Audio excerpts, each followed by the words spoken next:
Lanjutkan di hari Jumat ya, bedah buku kita Sahih At-Targhib Tarhib, dan kita masih berada di kitab sedekah bab ke-14, anjuran mempermudah, memberi tempo kepada orang yang kesulitan atau menghapus hutangnya. Dan sudah kita sebutkan kurang lebih ya, mempelajari 5 buah hadis awal dari bab ini tentang keutamaan orang yang mengutangkan orang lain atau memang dia memberikan tenggang waktu atau memaafkan utangnya. Di antara hadis yang mulia yang kita pelajari pada kesempatan yang lalu, dan itu adalah hadis kelima ya, hadis terakhir yang kita pelajari.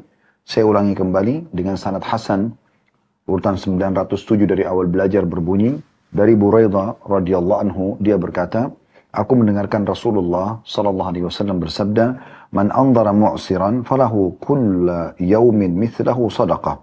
Thumma sami'tu yaqul man andhara mu'siran falahu kulla yawmin mithlaihi sadaqah. فقلت يا رسول الله سمعتك تقول من أنظر مؤسرا فله كل يوم مثله صدقة ثم سمعتك تقول من أنظر معسرا فله كل يوم مثليه صدقة قال له كل يوم مثله صدقة قبل أن يحل الدين فإذا حل فأنظره فله كل يوم مثليه صدقة.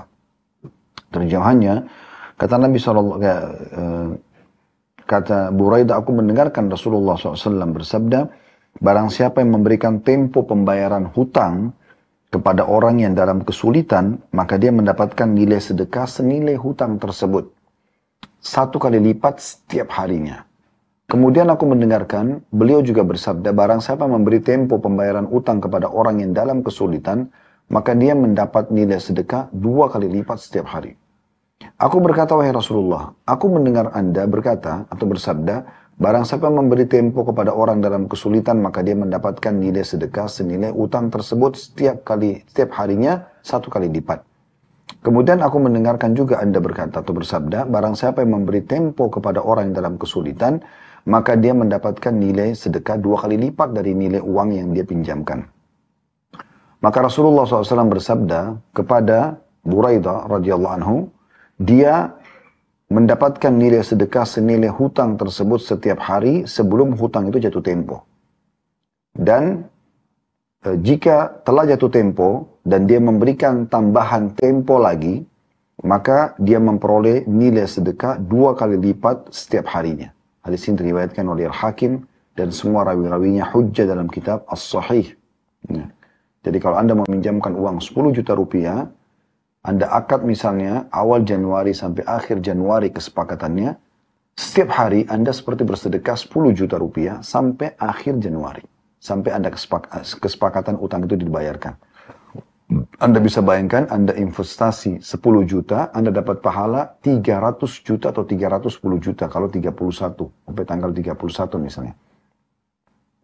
Kalau Anda tagih di akhir Januari, ternyata dia belum bisa bayar, dan Anda masih memberikan tenggang waktu lagi buat dia di bulan Februari, ya umumnya 28 hari ya, maka Anda seperti mulai dari 1 Februari itu bersedekah 20 juta, 2 kali lipat per harinya.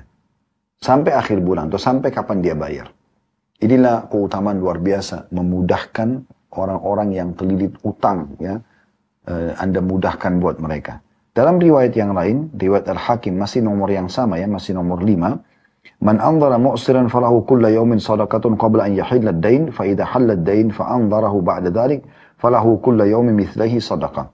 Barang siapa yang menunda tempo orang yang dalam kesulitan, maka dia mendapatkan sedekah setiap harinya sebelum utang itu jatuh tempo. Apabila telah jatuh tempo, lalu dia memberi tenggang waktu, maka dia mendapatkan pahala sedekah 2 kali lipat setiap harinya. Jadi sebagaimana tadi sudah dijelaskan ya di penjelasan masalah hadis yang sebelumnya ya. Jadi Anda kalau memberikan utang kepada orang dan sebelum jatuh tempo, maka berarti Anda seperti sedekah jumlah uang yang Anda utangkan setiap harinya. 10 juta berarti setiap hari 10 juta. Atau Anda memberikan tenggang waktu lagi pada saat sudah jatuh tempo, maka 2 kali lipat Anda mendapatkan sedekah dari nilai uang itu. Subhanallah, saya melihat bahwasanya orang-orang yang memiliki piutang dan belum terbayar ini, Allah menginginkan kebaikan buat mereka. Kalau dari hadis ini ya, Bagaimana Allah Azza wa Jal memudahkan buat mereka mendapatkan sedekah yang mungkin mereka tidak akan keluarkan sejumlah itu ya kalau bukan karena utang. Bayangkan kalau misalnya Anda mengutangkan orang 100 juta atau 1 miliar misalnya. Jumlah yang cukup besar. Anda utangkan kepada orang. Kemudian dia berhutang ya. Anda seperti bersedekah sejumlah itu setiap harinya. Dan itu tidak mungkin Anda lakukan dalam bab sedekah gitu kan. Yang mungkin sulit atau mungkin sulit Anda lakukan ya. Tapi dengan sendirinya Anda sedekah seperti tiap hari itu. Jadi kalau Anda pinjamkan orang 100 juta sama dengan 100 juta per hari kali 30 hari ya. Itu kurang lebih 3 miliar. Seperti Anda bersedekah 3 miliar. Padahal Anda cuma keluarkan 100 juta. Kalau Anda kasih 1 miliar, maka Anda seperti bersedekah 30 miliar dalam 1 bulan. Kalau jatuh tempo, Anda berikan tenggang waktu 2 kali lipatnya. Coba bayangkan. Ini memang membutuhkan kacamata iman ya agar kita bisa tersentuh untuk ya mengerjakan atau mengejar pahala seperti ini.